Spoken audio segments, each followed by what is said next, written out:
오늘 하나님 말씀은 시편 8편입니다.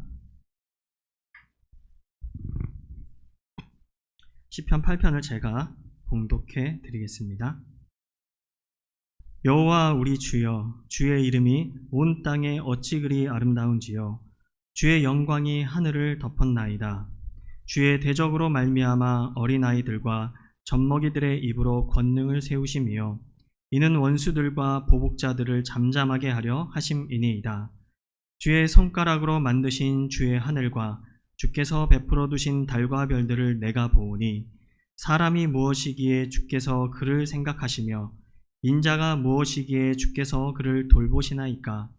그를 하나님보다 조금 못하게 하시고 영화와 존귀로 관을 씌우셨나이다. 주의 손으로 만드신 것을 다스리게 하시고 만물을 그의 발 아래 두셨으니 곧 모든 소와 양과 들짐승이며 공중의 새와 바다의 물고기와 바닷길에 다니는 것이니이다. 여호와 우리 주여, 주의 이름이 온 땅에 어찌 그리 아름다운지요. 아멘. 계속해서 시편 살펴보고 있습니다. 우리가 이게 지난 시간까지 애가시를 참 많이 다뤘습니다. 개인적으로 참 많은 고통 가운데서 하나님을 찾는 그런 시에 대해서 배우게 됐는데, 이번 시편 8편은요 조금 다릅니다. 다른 건데요, 그 형식은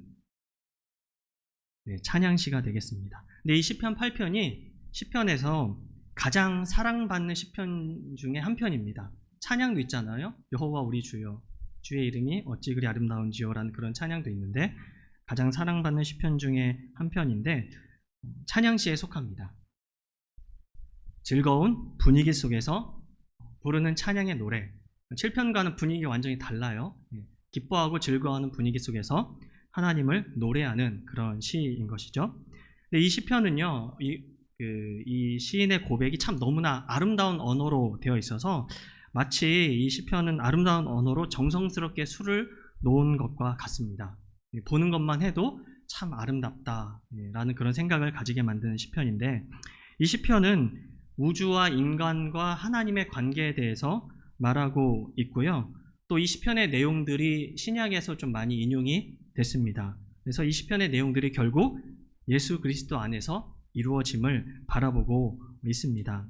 인용한 신약 구절들은 고린도전서, 히브리서, 또 마태복음이 있는데요. 이 내용들이 예수님 안에서 이루어졌다라고 그렇게 보시면 되겠습니다.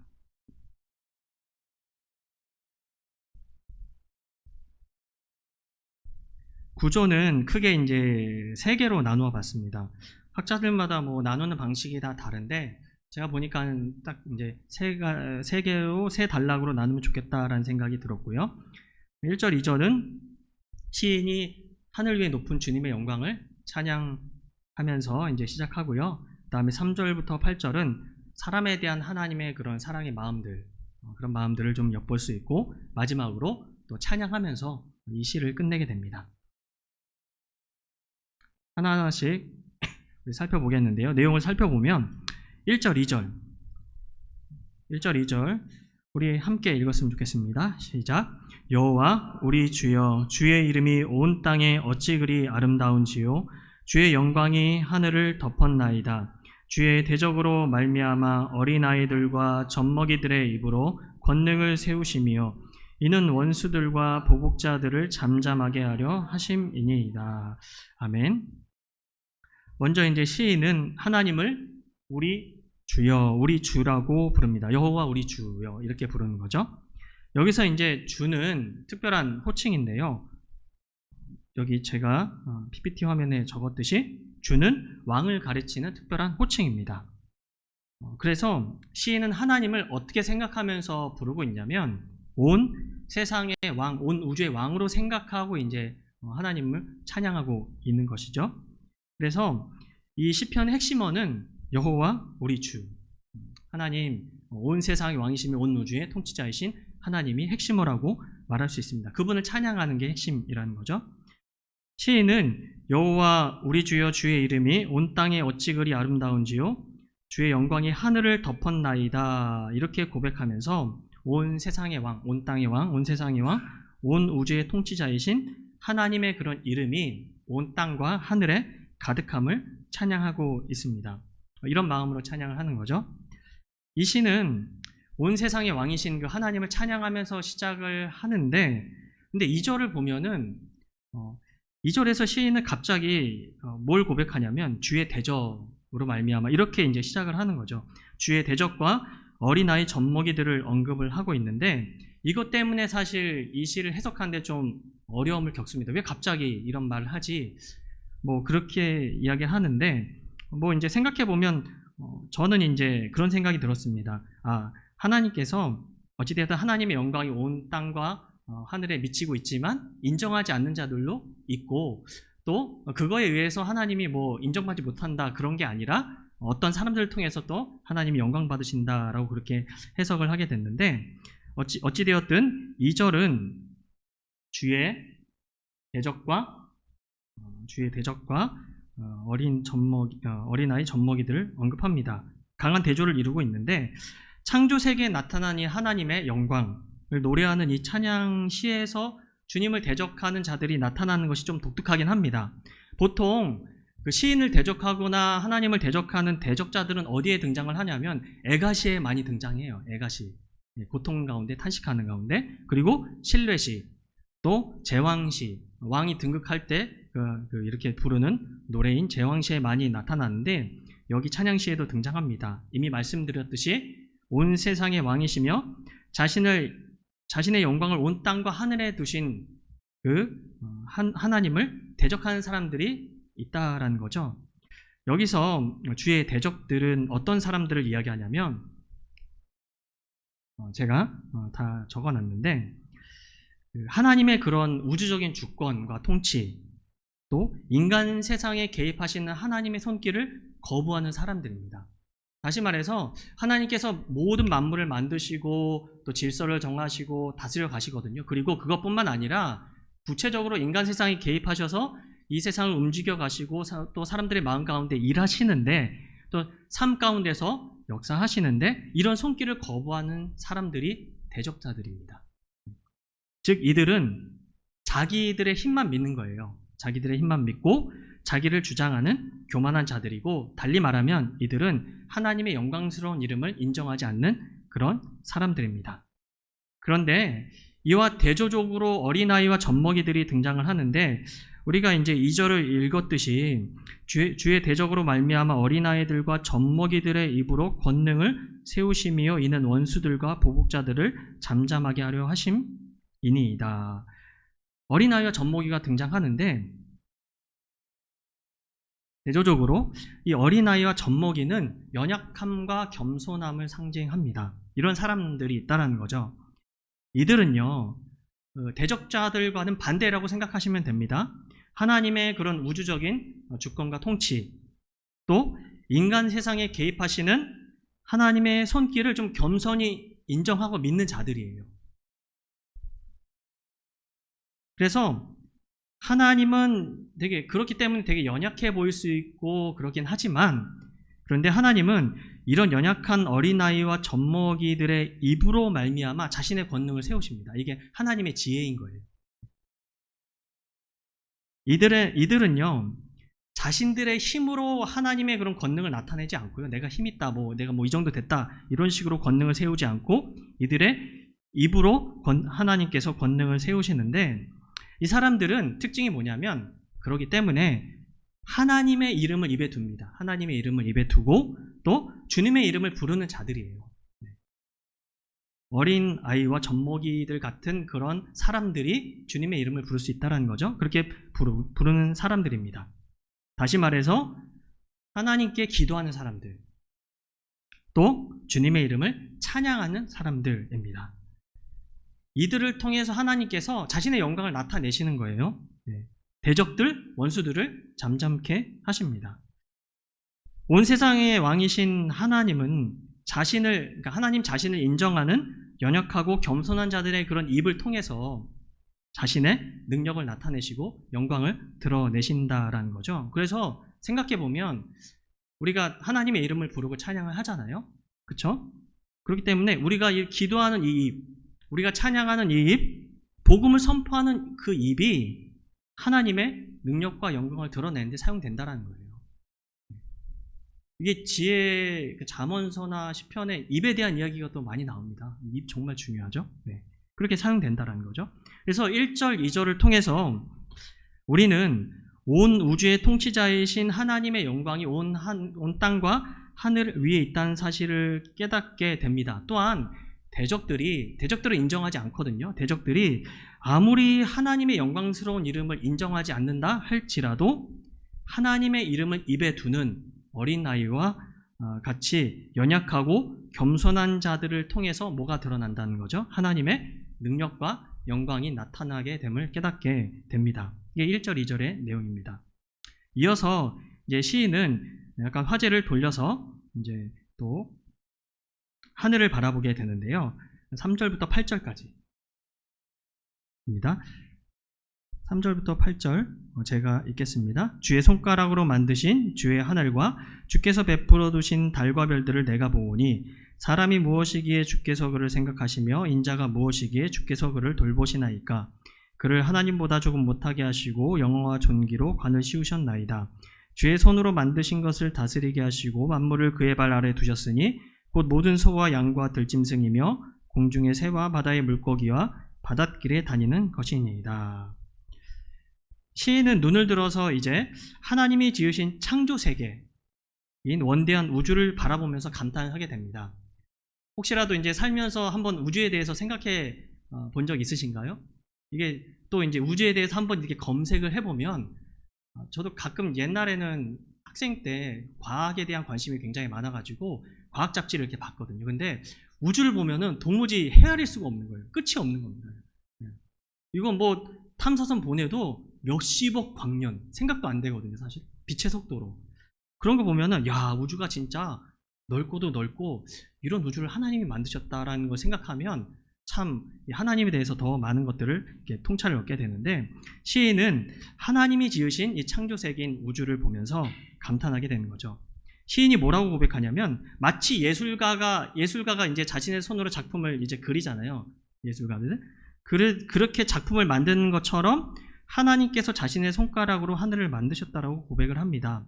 3절이 그렇게 나와 있죠. 주의 손가락으로 만드신 주의 하늘과 주께서 베풀어 두신 달과 별들을 내가 보오니, 탁월한 솜씨로 온 우주를 만드셨다라고 고백을 합니다. 나아가서 하나님은 달과 별들을 그 작품 위에 걸어 놓으신 거예요. 달과 별들을 그렇게 하늘에 고정시켜 두셨습니다. 그래서 시인은 하늘, 온 우주를 만드신 또 하나님의 그런 모습을 생각하면서 창조주 하나님의 위대하심을 생각하게 되었습니다. 그러면서 어디로 이제 그 시선이 오게 되냐면 인간에게로 오게 되는 거예요. 그 위대하신 하나님 생각하면서 드넓은 그런 우주에 비해서 인간이 얼마나 작은지 알게 된 거예요. 땅이 그냥 붙어 사는 인간이 얼마나 작은지 알게 되었습니다. 인간의 존재가 하나님에 비해서, 아니 온 우주에 비해서 참으로 미약하다라는 사실을 깨닫게 되었습니다. 그래서 4절에서 고백을 하는 거죠. 우리 4절 함께 읽어보겠습니다. 시작. 사람이 무엇이기에 주께서 그를 생각하시며 인자가 무엇이기에 주께서 그를 돌보시나이까. 제가 적어놨죠. 사람, 에노시라는 단어는 나약하고 더덥고 죽을 수밖에 없는 허약한 인간을 가리키는 거예요. 네. 근데 이 에노시가 사용된 시편의 두 구절이 있는데, 시편 90편 3절 이렇게 시인이 고백을 하는 거죠. 주께서 사람을 티끌로 돌아가게 하시고 말씀하시기를 너희 인생들은 돌아가라 하셨사오니, 사람이 어디로 돌아가는 존재예요? 티끌로 돌아가는 존재라는 거죠. 다시 말해서 나약하고 더덥고 죽을 수밖에 없는 허약한 그런 인생이라는 거죠. 인간이라는 거죠. 시편 103편 15절은 인생은 그날이 풀과 같으며 그 영화가 들의 꽃과 같도다. 사람이 그 날이 풀과 같다는 거예요. 그렇게 길지 못하다라는 그런 이야기들을 하는 거죠. 또한 보시면 그 인자로 번역된 단어가 있습니다. 인자. 제가 써놨나요? 인자? 안 써놓은 것 같은데. 써놨군요. 네. 사람이 무엇이기에 주께서 그를 생각하시며 인자가 무엇이기에. 인자. 여기 인자로 번역된 벤 아담은요, 땅의 자식이라는 뜻입니다. 인자. 흙으로 빚어져서 결국 흙으로 돌아가야 하는 그런 허무한 인간을 말하는 거죠. 그래서 인간은 참으로 유약하고 미약한 그런 존재라는 거죠. 자기가 아무리 위대한 존재라고 스스로 생각한다 그래도 하나님 앞에서는 그런 존재라는 겁니다. 그러나 하나님께서는 참으로 허약한 인간, 결국 흙으로 돌아가야 하는 인간을 어떻게 생각하시냐면 바로 그 인간을 늘 생각하시며 항상 돌보십니다. 그래서 4절에서 사람이 무엇이기에 주께서 그를 생각하시며 마음에 늘 두신다는 거예요. 생각하시며 인자가 무엇이기에 주께서 그를 돌보시나이까. 항상 돌보신다라는 그런 이야기입니다. 그래서 여기서 우리는 하나님에 비해서는 너무나 유한하고 미약한 존재인 그 인간이 하나님의 특별한 사랑을 하나님께서 특별히 생각하시고 돌보신다는 것, 그런 하나님의 특별한 사랑을 느끼게 된 것이죠. 네, 느낄 수 있습니다. 그리고 시인은 또한 인간에게 또 특별한 점이 있다는 사실을 깨닫게 되는데, 그것은 창조주 하나님께서 인간을 창조하실 때 어떻게 창조하셨느냐, 이걸 또 이제 깨닫게 된 거예요. 창조주 하나님께서는 인간을 하나님보다 조금 부족하게 만드시고 영화와 존귀로 관을 씌워 주셨습니다. 5절을 함께 보실까요? 5절, 우리 5절 읽겠습니다. 시작. 그를 하나님보다 조금 못하게 하시고 영화와 존귀로 관을 씌우셨나이다. 조금 이상하지 않으세요? 하나님보다 조금 못하게 하시고, 우리 목사님께서도 비유할 때 말씀하셨는데 좀 과장법입니다. 과장법이에요. 인간을 하나님과 비교할 수는 사실 없습니다. 없어요. 도무지 비교할 수 없죠. 그럼에도 과장법을 쓰는 데는 이유가 있습니다. 시인이. 왜냐하면 하나님께서 인간을 어떻게 하셨기 때문이에요? 영화와 존귀로 관을 씌우셨기 때문에 이렇게 얘기할 수 있다는 거죠. 영화와 존귀라는 그런 표현은요, 왕에게만 적용되는 그런 표현입니다. 따라서 원래 인간은 어떻게 창조되었냐면 왕으로 부름 받았음을 이제 말해주는 거죠. 또 관이라는 그런 단어 자체가 성경에서 주로 왕관을 가리키는데, 왕관을 쓰면 뭐가 생기는 거죠? 권위가 생기잖아요. 다스릴 수 있는 그런 권위가 생깁니다. 그래서 인간에게 주어진 권위를 말하는 거죠. 보잘것없고 연약한 그 인간을, 유한한 인간을 하나님께서 어떻게 하시냐면 하나님을 대신해서 다스리는 자, 왕으로 세우신 것이죠. 그러면 인간은 하나님을 대신해서 무엇을 다스리는 권한을 부여받았을까요? 우리 사실 잘 알죠? 창세기만 봐도 알 수 있는데 시인이 그렇게 고백을 하는 거예요.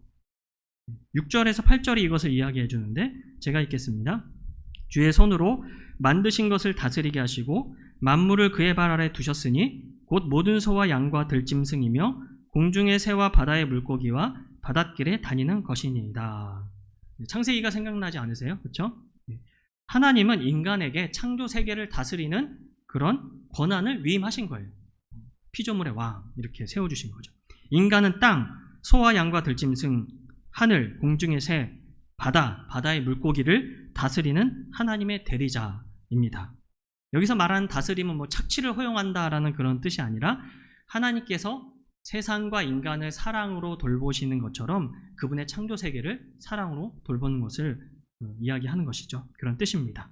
그래서 3절에서 8절을 통해 우리는 높고 위대하신 하나님께서 인간을 피조물을 다스리는 왕으로 세우셨을 뿐 아니라 친히 그분의 사랑으로 인간을 돌보신다는 그런 진리를 깨닫게 됩니다. 그래서 결론적으로 이제 시인은 9절에서 이렇게 찬양을 올려드리는 거죠. 9절입니다. 여호와 우리 주여 주의 이름이 어찌 그리 아름다운지요. 시인은 마지막으로 이제 인간이 땅을 다스리고 그가 왕으로 행세하는 것으로 끝나지 않고 다시 어떻게 돌아갑니까? 하나님을 찬양하는 것으로 돌아가는 거죠.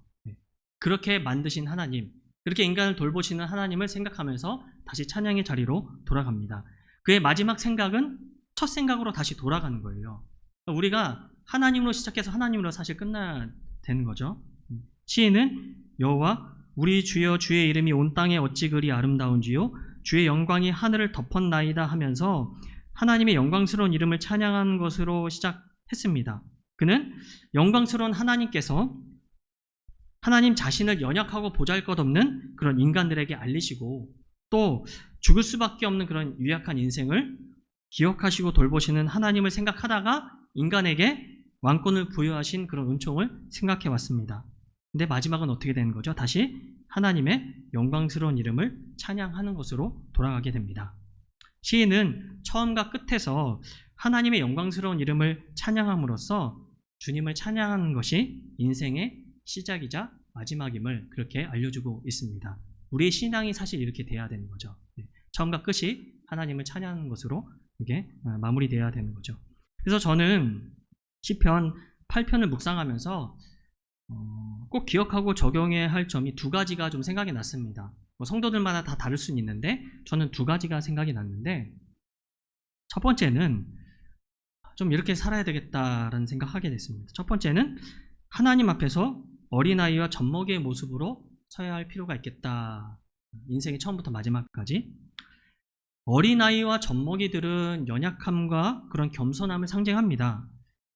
근데 이게요 굉장히 중요한데, 왜냐하면 인간은 하나님 앞에서 자신이 얼마나 연약하고 또 무의미한 존재인지 이것을 깨달아야만 하나님과의 깊은 관계 속에 들어갈 수 있습니다. 이게 정말 그래요. 그리고 그곳에서 자기가 누구인지, 진정 누구인지를 보게 되는 거예요. 이게 순서인 거죠. 우리는 누구입니까? 우리는 누구냐면 우리는 높고 위대하신 하나님의 마음속에 담겨 있으면서 그분의 지속적인 돌보심을 받는 존재들입니다. 동시에 하나님의 마음을 가지고 그분이 만드신 자연을 돌보는 존재인데요. 이 진리가 마음에 새겨지고 하나님과의 깊은 관계 속으로 들어가려면 어떤 순간에도, 어떤 상황에도 하나님 앞에서 어떤 모습으로 서야 된다는 거죠. 어린아이와 겸손, 젖먹이의 모습으로 서야 한다는 거예요. 그렇게 서야 이 진리가 마음에 새겨지고 하나님의 그런 손길을 경험할 수 있게 되는 거예요. 교만한 자들은 하나님의 그런 어떤 영광과 하나님의 이름, 이걸 인정하지 않거든요. 교만한 자들처럼, 하나님 없는 사람들처럼 자기 멋대로 사는 인생이 아닌 하나님 말씀 앞에 좀 바싹 엎드리고 또 겸손한 자세로 기도하고 마음을 다하며 찬양하며 살아갈 때 바로 내가 누구인지 진정으로 알게 되고 또 내 인생을 또 돌보시고 선하게 인도하시는 하나님의 손길을 경험하게 된다는 거죠. 그래서 바라기는 어떤 순간에도 또 어떤 상황에도 하나님 앞에서 어린아이와 젖먹이의 모습으로 우리 모두가 설 수 있기를 간절히 소망합니다. 이 첫 번째, 이걸 좀 우리가 기억했으면 좋겠고요. 두 번째는 이것도 너무 중요하다는 생각을 하게 되는데, 둘째는 무엇이냐면 하나님의 위대하심을 좀 찬양하며 살아가자. 제가 삶을 살다 보면 너무 이게 부족한 것 같아요. 그럼 뭐 생활이 어렵다고, 나 먹고 살기 힘들다고 계속 그것만 생각하고 있는 거예요. 하나님 생각 안 하고. 나를 구원해 주시고 온 우주 만물을 만드시고 지금도 이끌어 가시거든요. 근데 이게 힘들다고 너무 그렇게 하나님의 위대하심을 찬양하지 못한 저의 모습들을 보게 됐는데, 시인의 찬양을 통해서 제가 다시 한번 생각해 보게 되었습니다. 하나님의 높고 위대하심, 이걸 생각하게 된 거죠.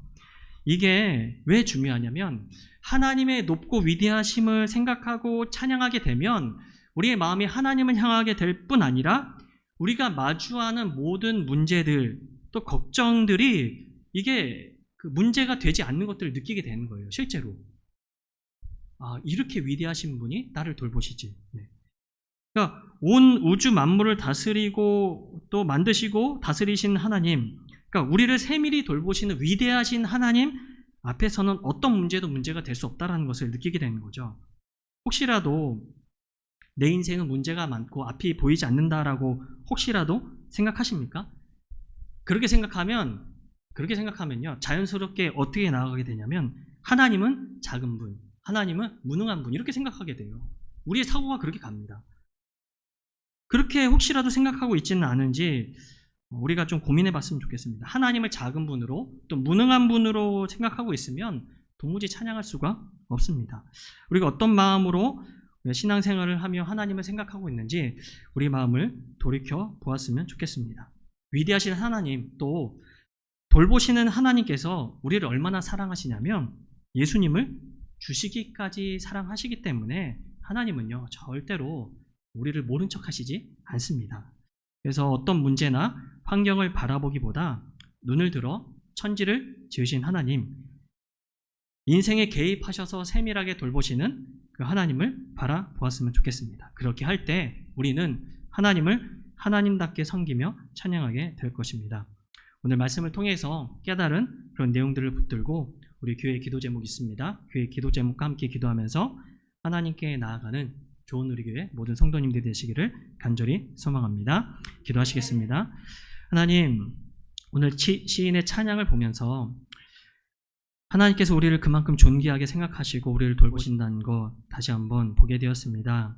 하나님, 우리가 믿는 하나님, 그 위대하신 하나님께서 예수님을 주시고 또 우리를 너무나 사랑하시기에 그렇게 돌보신다는 것 다시 한번 우리가 마음속에 새기며 하나님의 높고 위대하심을 찬양할 수 있게 도와주시고 특별한 사랑으로 우리를 돌보시는 그 주님 앞에서 우리가 어린아이와 젖먹이의 모습으로 날마다 설 수 있도록 주님 도와주옵소서. 그러할 때 우리가 누구인지 진정 깨닫게 해주시고 하나님과의 깊은 관계 속으로 들어갈 수 있는 우리 모두가 되게 하여 주옵소서. 우리가 기도합니다. 교회 기도 제목 같이 기도할 때 하나님께서 하나님의 때 하나님의 방법으로 충만히 응답하여 주옵소서. 감사드리며 우리를 원하신 우리 주 예수 그리스도의 이름으로 기도합니다. 아멘. 주기도문 하겠습니다. 하늘에 계신 우리 아버지여, 이름이 거룩히 여김을 받으시오며 나라가 임하시오며 뜻이 하늘에서 이루어진 것 같이 땅에서도 이루어지이다. 오늘 우리에게 일용할 양식을 주시옵고 우리가 우리에게 죄 지은 자를 사하여 준 것 같이 우리 죄를 사하여 주시옵고 우리를 시험에 들게 하지 마시옵고 다만 악에서 구하시옵소서. 나라와 권세와 영광이 아버지께 영원히 있사옵나이다. 아멘.